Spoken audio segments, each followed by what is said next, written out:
And nowhere in the world, in the animal kingdom, has anything stayed the same for more than, a couple of weeks. Maybe in the desert when there's just sand, right?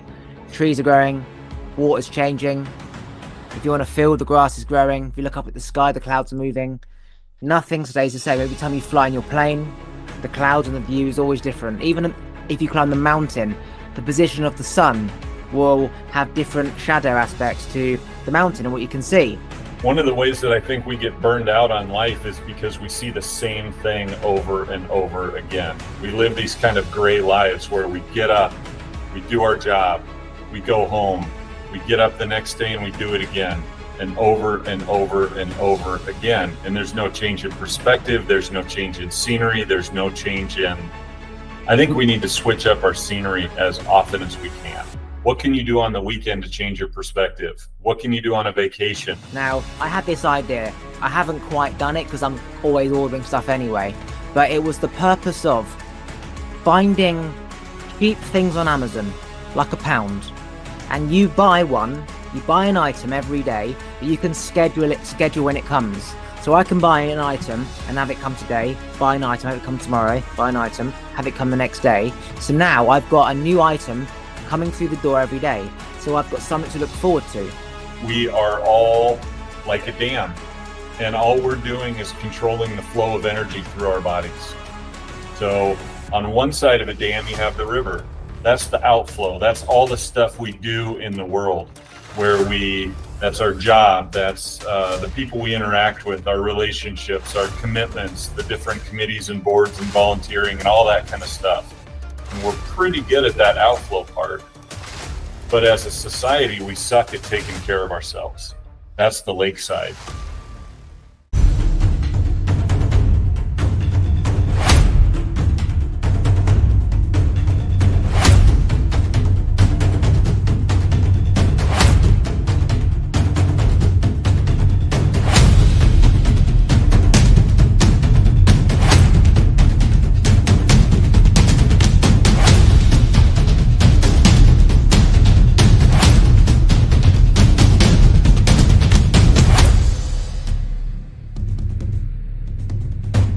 So I recently came back from a festival in Portugal and I took LSD for the first time. And I never, ever thought that it would end up happening in Portugal. It's a drug that you've heard about for years, that people who want to awaken a bit more or connect with themselves more end up taking, such as mushrooms. And I was having an ecstatic dance and I'd taken it about half an hour before. And all of a sudden, my mouth started to tingle and my legs started to feel a bit jelly. And my friend who I was with said, it's just like mushrooms. And I thought, oh, great. I'm just going to burn a little high. And that's when the 8-hour trip kicked in. And I had no idea what was going to happen, apart from I knew just to relax and go through with it. I wasn't scared. I didn't feel sick. I knew that I'm in it. So I've just got to embrace it. And I was nonstop thinking for 8 hours. And it was life-changing. I had no idea that my life would change quite like it has done because of that trip. And the conclusion of that trip is that I've decided that I'm going to move out and step into my masculine more, rather than my, say, mum being in the masculine role and me being in the feminine role. I'm 31 years old. I've got it too easy. And it was my sign from the universe. It's now time to grow up and stop being so comfortable. And it was the most incredible experience of my life. Okay. That's quite an experience. Yeah. Have you had any experiences with any psychedelics? No experience with any of that. Nope.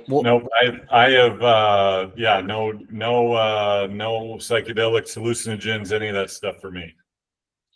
What is your most... If you say you've had an experience similar to a psychedelic drug, just with like, say, breath work or whatever, what has that been? Yeah, so it would be either meditation or mountain climbing. When I get to the top of a mountain and taking the view, taking creation, taking that experience, that would be the time when I would definitely say that's when my mind is most free to think and ponder and consider life. But yeah, those would be the biggest things for me. So when you get to the top of the mountain, you're saying that it feels almost as if you are high and that you're tripping because it's just so magical with what you're seeing that it literally is like another world. Like when you close your eyes and you go on that trip and you're in another world. Yeah, absolutely.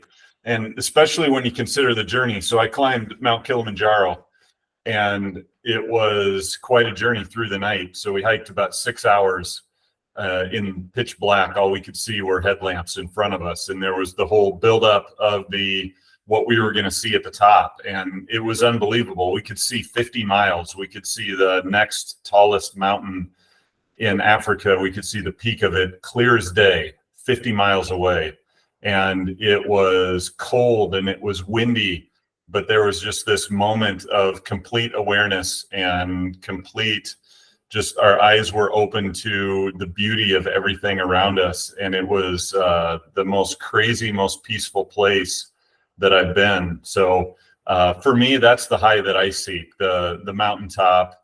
Also, anytime that I can get myself to be quiet and still, which I'm not very good at, but whenever I can do that and I can spend time being quiet, my mind is able to go to different places, and I learned so much about myself, about life. But like many of us, I don't take enough time to be quiet and have those experiences. So I can imagine that. Was it dark or light? Because you said that you could see the mountain ahead clear. So when we got to the top, the sun was just coming up. So yeah, so it was quite an experiment of trust in our guides leading us up the right path, because they could have taken us anywhere they wanted to in the dark. We wouldn't have had any idea where they were going. But once the sun was up and it was clear and the air is so thin at 19,000 feet that you can just see forever, it was a remarkable experience. So I presume that the stars were unbelievable because there's no light pollution up there and it's so quiet and the air is just pure oxygen and it smells amazing. Or is it not pure oxygen because you're quite high up? No, the oxygen's actually, it's actually thinner. So you don't have as much oxygen, but the air is so clean, so crisp. It's just, it's amazing. It's nothing like in cities and the places where we experience. I would say probably that was the best air I've ever experienced versus the worst air that I've ever experienced in New Delhi, India, when I was there. What so Kilimanjaro, is it hard to climb, and what's the death rate for people that climb up there? Because I love mountain climbing, I love walking, I love nature. It's something that I absolutely would do, but then I'd weigh up the risk to reward. So, you know, like Everest, most people, I'd say 50% make it to the middle, die, don't make it to the top. What's Kilimanjaro like compared to other mountains? Yeah, so Kilimanjaro is the highest place in the world that you can walk to. And so that was one thing that was very intriguing to me. So I have a family at home, and I did not want to go do something as a pursuit for myself that there was a risk I wasn't going to come back.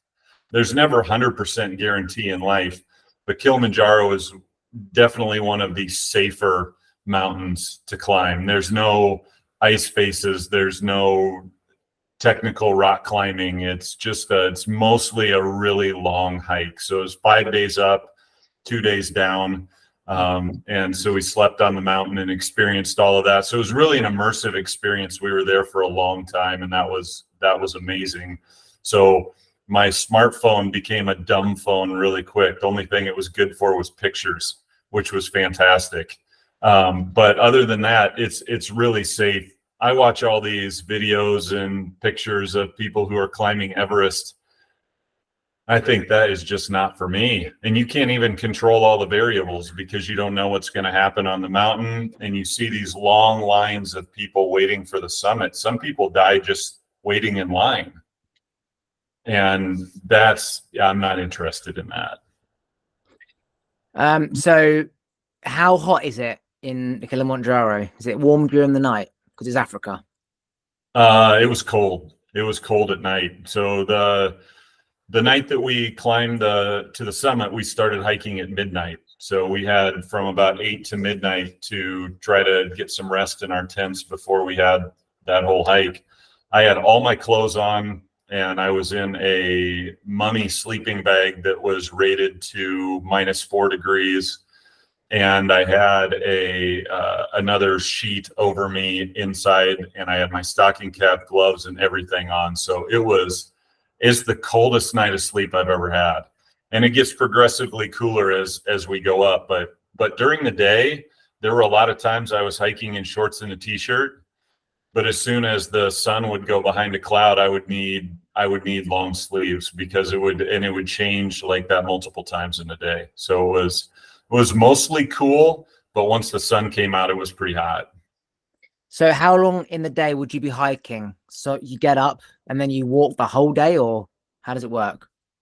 Yeah, so we would hike most of the day, but the pace what was really interesting is I trained a ton for this. So I trained with an oxygen mask called a training mask that simulates higher altitude. So you put different ports in the masks and it resists how much air you can take in.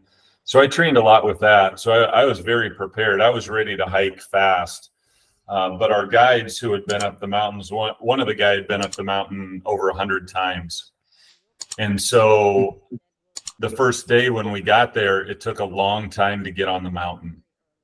Things move really slowly in some parts of the world, and we just didn't get started till a lot later. So I started hiking really fast, and I got quite a ways ahead of our guides. And the guides I'm 6'5", and our guides were about 5'1" or 5'2". So I towered over these guys. And I was way ahead of them, and I heard a whistle from one of the guys, and I turned around and I waved them forward. I said, "Come on, guys, come on, let's keep going. We got to get there. We're wasting time." And so I kept hiking, and I got a little farther ahead, and I heard another whistle, and he made me stop. And so by the time they finally caught up to me, he said, "My friend, pole pole pace." And pole pole is Swahili for slow and steady. He said, "You're trying to climb the mountain in one day. It's going to take us 5 days up and 2 days down. Slow down, 1 foot in front of the other, keep moving, and enjoy the journey, because it is a journey." So we would hike most of the day, but we were at a pace that was tolerable. We wanted to make sure the group was all able to stay together. We had some different abilities in the group. So the pace for me was not difficult. Yeah, last mountain I climbed, I think, was Snowdonia, or one of the mountains in Wales. And I remember getting to the top, and it is magical. And it's one of those moments where, you got to go back down, but you just want to stay up there and embrace it. And because it's so surreal, it's hard to essentially go back to reality with all the stresses and all the job and all the bullshit you've got to deal with. Because when you get to the top and you just see that is life, that is it, this is all there is, and how amazing this feels, you don't want to go back to reality. And I think that people should mountain climb, especially if people are into nature and fitness, because it's different than just going through your local walk in your woods or the local field. It's a whole new experience, and it is like an awakening, because you see the world from a completely different view. Like when you're on a plane and you look down, everything just seems like all that bullshit down there, and I'm up here. You can't compare it. It's not connected. It isn't connected. It's like, well, I'm up here, that doesn't affect me. And people should explore mountain climbings if it is available to them, because it will change your life.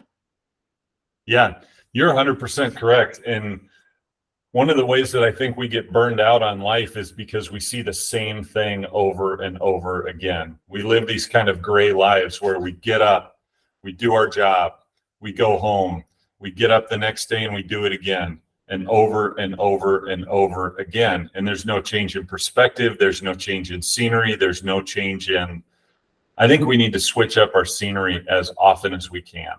And that's not always going to be that we can walk away from our job and do something else. But what can you do on the weekend to change your perspective? What can you do on a vacation? For me, it's always trying to find a mountain. I'm also a pilot. So my son and I, last night, we flew up to, there was an airport about 2 hours away from us that was doing a fly-in. So just a bunch of people brought their planes in there and flew into this airport, and then they had a bunch of food there and everybody hung out and talked about planes and did stuff like that. But we flew, it was pretty cloudy, so we flew above the clouds, and then you would see the little breaks in between. And we are so concerned about our own little dots, right? Like, I'm concerned about my home and my business and maybe some other places where some of my friends live and stuff like that. But the higher you get up and the more you see how many dots there are, you realize how big the world is. And it's just a good shakeup. It's a good way to see the world from a different perspective. And just like you said, Oliver, I think we should take every advantage possible to try to look at life from a different perspective. So I always change my clothes every year and my bedroom stuff. I like to get rid of it. So I've got like a tapestry on the wall, and every year I get another one. I change the plants. I change the bed sheets. I change the ornaments. Let's say the lamp was this side, I'll move it to the other side. Let's say I've got aftershave at the top shelf, I'll put it to the bottom shelf. Our brains need to see change. If our brain sees everything the same, naturally in the animal kingdom, if everything is the same, the animals relax and they're not alert. They're not ready for the next thing. If a bush has moved, it tells an animal that there could be a lion there, right? Because that bush wasn't quite like that. So now it's time to be alert. And when we're alert, we get more stuff done. When we're comfortable, we don't get shit done. There's no energy going through us. So I always like to change stuff. And I'm constantly binning shit. I don't keep anything, and I'm constantly binning stuff because I know that for me to spiritually grow, my environment around me also has to feel like it's growing too.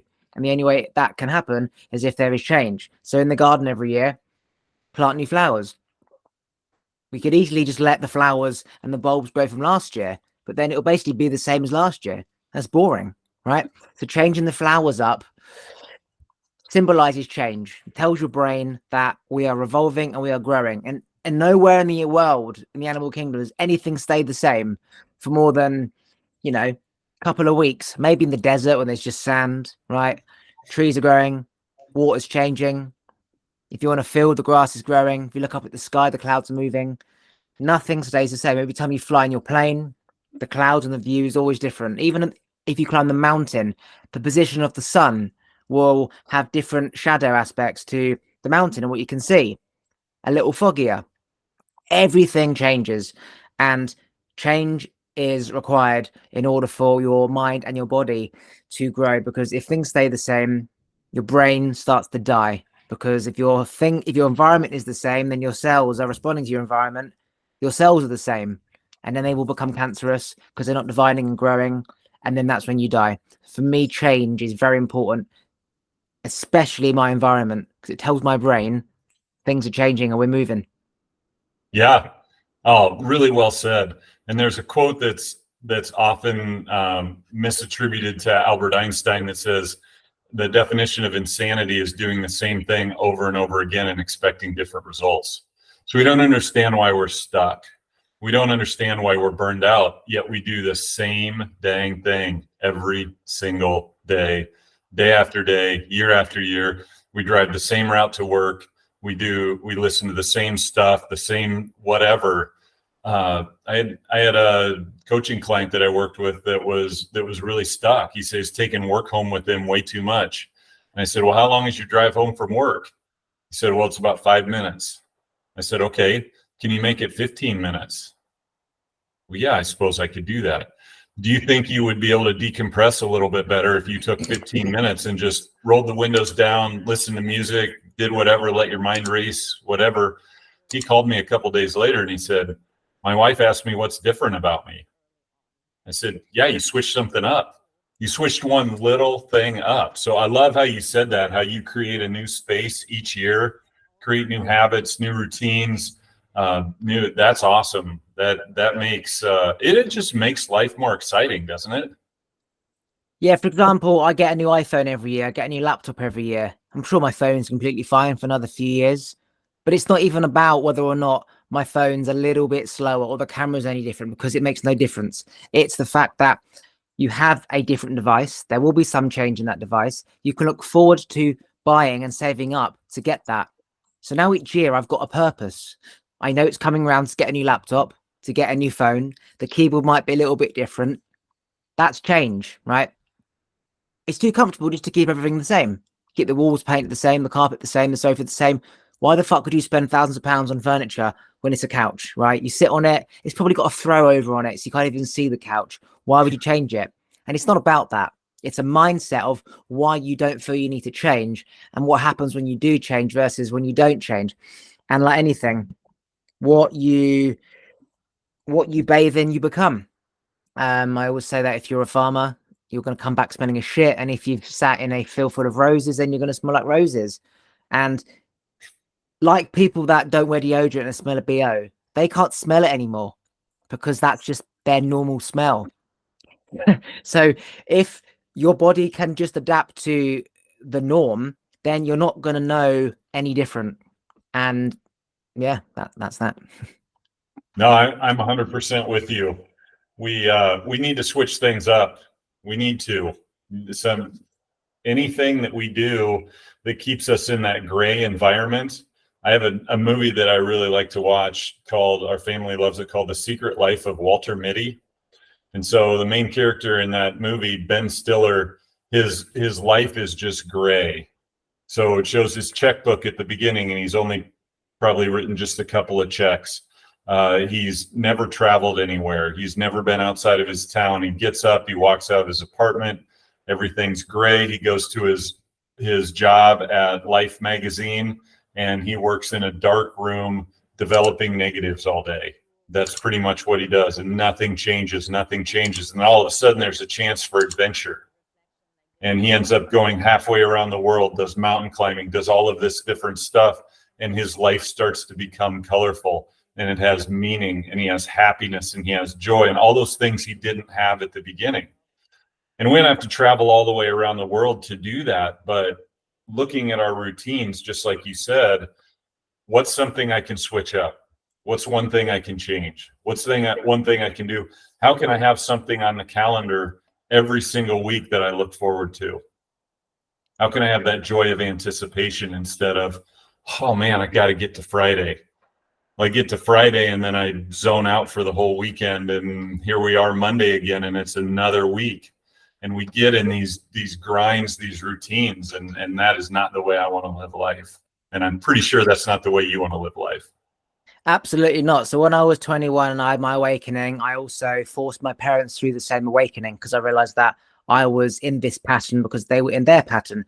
And one of the things I started to do was to make them more aware and more conscious was I would change the photo frames or the photos on and the pictures and the paintings on the wall. I'd switch them around. I would change the clock, all the clocks to 7 minutes ahead, 7 minutes before.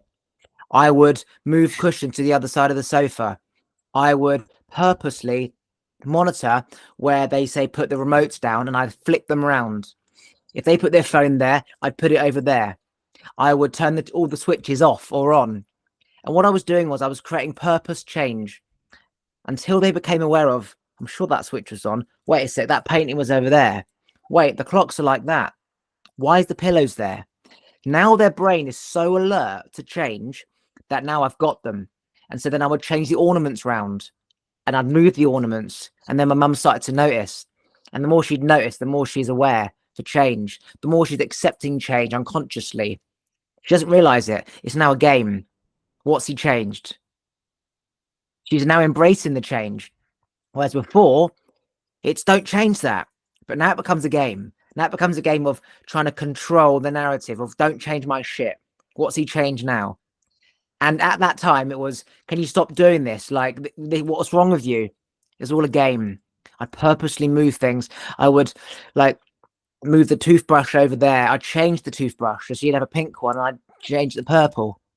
So their brain got used to change.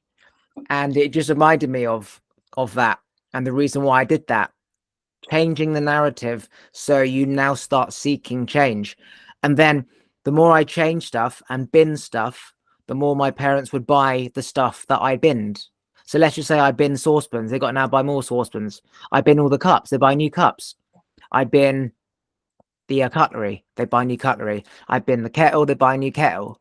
Now they look around and guess what? 60-70% of stuff is new. So now the old stuff seems out of place and old. So now what they did is they go and replace the other 30% of stuff that was old. So now they change the lamps. Then they get the carpet done. Then they paint the walls. Then they bin the candles. So they've literally changed their environment because I started to change stuff to the point where they had to replace it. And now that new doesn't fit with the old.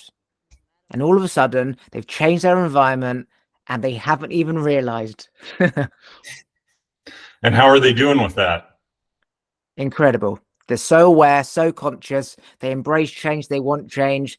They're all about, stagnant is not good. I basically turned them into me, which was the whole point. And it was mission complete. But that just triggered off that. I'm looking at your background and I'm seeing all that shit. And my brain's like, imagine taking all the top cars to the left and putting that alien thing to the right and just switching it for no reason at all. Just literally reversing it, flipping it, literally just flip it and see if anyone notices. That's funny that you say that because I've been adding a few things, and that is on my list of things to do, is to switch some things up. So you're giving me motivation. I appreciate that. Because that's the thing, right? When we go out, you see ornaments, you see candles, you see little stupid crap, right? And you buy, oh, that'd be nice, the mantelpiece for the fridge, right? Before you know it, you've permanently replaced your environment. And obviously life goes on. You buy more stuff. Oh, that pillow's nice. That blanket's nice. That aftershave's nice. We've just accumulated so much stuff. At what point do we go back and start binning all that stuff before we buy new stuff? Most of the time, we just accumulate. We don't bin, right? So you buy all that stuff. You put another baseball on the shelf, and then you put another book, and then another car. But eventually, there's going to be no space. So eventually, you're going to have to remove something in order to replace new shit. But that's the cycle of life. People are born, people die. Humans have suddenly just accumulated everything and just stayed stagnant. And that's why we've got so much disease, because we're just stagnant and we're just collecting crap. Yeah, exactly. And we keep collecting crap thinking that the next crap that we buy is going to be the thing that finally makes us happy. And so we keep buying things and we don't have the money to buy those things. And so we're in debt. And what we really need is some vacation and some time away, but we can't afford that because we are too in debt, because we had to have too big of a house. We had to have too nice of a car. We had to give our kids everything that they wanted for some reason. I don't know what the deal is with that, but parents feel like their kids have to have everything that they didn't have. And so all of a sudden, we have the only line item number that matters is all of these freaking bills that we have, and we're stuck and we can't do anything. And so we pick up our phones and we zone out. But then, oh, by the way, we find more things that we need to have to be happy. And then we spend more money and we get more in debt and we get more stuck. And we got all the stuff, but we have no peace, no joy, no happiness. Yeah, I was on Amazon the other day, and before that, we're talking about how we need something to look forward to. Now, I had this idea. I haven't quite done it because I'm always ordering stuff anyway, but it was the purpose of finding cheap things on Amazon, like £1, and you buy an item every day, but you can schedule when it comes. So I can buy an item and have it come today, buy an item, have it come tomorrow, buy an item, have it come the next day. So now I've got a new item coming through the door every day. So I've got something to look forward to. So we're talking about having something to look forward to just for the sake of it. Have something in the calendar that you can look forward to. How about ordering something on Amazon for every day of the month? that you don't even remember what you've ordered. So you're like, oh, I wonder what's in my package today. Fucking nail clippers. I just bought some a week ago. Fuck's sake. So now you've got like something's coming into your life. It's exciting. You don't know what you've ordered. You might use it for the sake of just something to look forward to. Just like saying, going to the park on Friday, call Dave on Tuesday. Literally, oh, I've got to call Dave now. Why are you calling me? Well, it was in the calendar. Okay, but we saw each other yesterday. Yeah, but it was in the calendar. We're creating things so we've got something to look forward to. And I always like to be present. I hate, like, if I've got a festival tomorrow, I don't know what's on, what's happening, who's there. I don't need to know, right? If I'm going out tomorrow, I'll just turn up. I don't like to know. There's no need to know. It's exciting not knowing. Having stuff in the calendar just for the sake of it, such as go to the shop and get some grass seed, pick some berries. You've now got a purpose for that day, right? And having a purpose in a life that simply has no purpose is the whole point of life. Find something to do before you die. Yeah, absolutely. And when you talked about Dave, right? Reaching out to Dave, calling Dave. I mean, that stuff is so important. And I think when one of our friends or someone we know, somebody's name pops into our mind, there's a reason that name has popped into your mind. Reach out to that person. Hey, I was thinking about you today. Just want to see how you're doing. Just send them a message. See where that goes. They may really need to talk to you. But one thing that when COVID shut everything down, our family really wanted to go grab ice cream.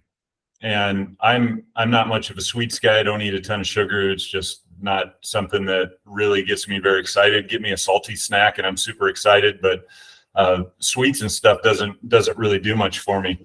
But my wife finally beat it through my head during COVID that, hey, Erik, going for ice cream isn't just about going for ice cream. It's about getting in the vehicle and driving 15 minutes to the ice cream place, having good conversation, letting my kids play DJ with the music on the radio. And then we go and, oh, by the way, we also get ice cream, but then we get the drive back and we get the hangout and all of that. So I found that I still had a lot of work that I had to do during that time of COVID, but at least once a week, like Thursday night or Saturday afternoon, we would have go for ice cream on the calendar. And I started to really, really look forward to that. And the joy of the anticipation of that helped get me through some of those really tough moments in COVID when I was trying to run my business and figure out how I was going to keep everything afloat. It's like, oh, but we get to go get ice cream. And it's amazing. And that's such a small thing. I mean, it was probably a gallon of gas by the time we drove there and back, and maybe $15 for us to get ice cream. You know, I've wasted money on a lot dumber things than that, for sure. Yeah. But it helped carry us through. Yeah, and like when you go there, you end up seeing a place like rock climbing that you didn't know was there. So now it's, hey kids, let's go rock climbing next time we go for ice cream. So if you hadn't gone for ice cream, you hadn't seen the rock climbing place. And now you've got a new activity to go with your kids, rock climbing. And then you're out. So then you have dinner. So dinner came from rock climbing and rock climbing came from ice cream. And then we realized that all of this is just having a purpose for the next day. I believe that a lot of people have children, apart from it being natural, is because they essentially have a purpose for 20 years. And then when the kids move out, they've got grandkids, the parents come back in and sort of look after the kids again. So really the whole purpose of life is looking after the generation below, right? But it's all the things that we do with the generation below. It's the kids getting excited when they're putting their shoes on and come on kids, you got to go. And they're putting their shoes on. I'm just having a wee. And all these memories like that are created with, wow, the excitement of just for a $1 ice cream. And it's the experiences and the things you see. And you might bump into some friends when you're out and about, and then you go to their barbecue. And before you know it, a day out with ice cream ended up being at Dave's house for a barbecue. And then it was sleepover time in the tent in his garden. And they're like, that's life. It just evolves and flows. You're walking for food as an animal, and then you come across a huge lake full of so much fish. And you're like, wow, wouldn't have seen this if I didn't move. I could have just sat there and hopefully a deer pops out the bush, but you didn't. You kept moving. Now there's a huge lake. And then you go in the lake, and then you realize, oh, it's so refreshing on the skin. and then like a whale comes along, and then the animal jumps on the whale and it takes you to Africa, and before you know it, you're in Africa. Wouldn't have happened if you just stay stagnant. That's awesome. I love that. Well, and I think about it when we moved years ago, we moved into a new neighborhood. And when we moved in, the day that we moved in, our neighbors came by and brought by a plate of cookies just to say welcome. And I said, "Oh man, it's so great to meet you. Would you guys be interested in playing cards sometime?" So we had them over one night and we played cards. And then we were doing something outside and one of the other neighbors came out. And then all of a sudden there were three families that started doing things together. Then somebody else moved in, and then it was four. And all of a sudden we had 7 couples in our neighborhood that we are close with to this day. And that was almost 19 years ago. And we would schedule things. Even when our kids were really young, we would set up a card table in the middle of the cul-de-sac in the road, and we would play cards, and we'd all have our baby monitors out there in case one of our kids needed us. We could run to our house real quick. But we had that, and it got us through some of those tough times when we were really grinding at work and doing all these things. We had Saturday night to look forward to because we were going to go play cards outside with each other and laugh and have fun. And I think it's so important. Every time we do something like that, I think it's a good idea to schedule the next one. Never go without having something like that scheduled to look forward to. Right. Anything you want to promote or plug? Yeah. So my website's a good place to find me. Just erikrecker.com. I got some stories about mountain climbing on there. I have links to the books that I've written. One is my newest book is called That Damn Analogy. And basically what it's about is we are all like a dam, and all we're doing is controlling the flow of energy through our bodies. So on one side of a dam, you have the river. That's the outflow. That's all the stuff we do in the world that's our job. That's the people we interact with, our relationships, our commitments, the different committees and boards and volunteering and all that kind of stuff. And we're pretty good at that outflow part. But as a society, we suck at taking care of ourselves. That's the lakeside. That's the part where we get filled up so that we can have an outflow. And it talks all about strategies for how to help take care of ourselves so that we can have an impact on the world. So you can learn more about that on my website. That book's available on Amazon. I'm on social media, pretty easy to find. And yeah, love to have a conversation about any of the things we've talked about. I'm not an expert, however, on what you started the podcast out with. So probably reach out to you for that. And finally, if you had one day left to live, what's the one thing that you would tell all the humans on the planet before you go? Oh boy. 2 things. If I can I say 2 things? No, you can't. First of all, take care of yourself and invest in relationships, because there's nothing more important in this world than relationships. Thanks for listening. If you like this episode, please remember to subscribe, turn the bell notifications on, like the episode, and comment below. And if you want to follow me on Instagram, it's YesKingOliver. Take a look at the other videos to your side. And if you just want to listen to this podcast, you can do so on Apple and Spotify and most other platforms by going to talkwitholiver.com.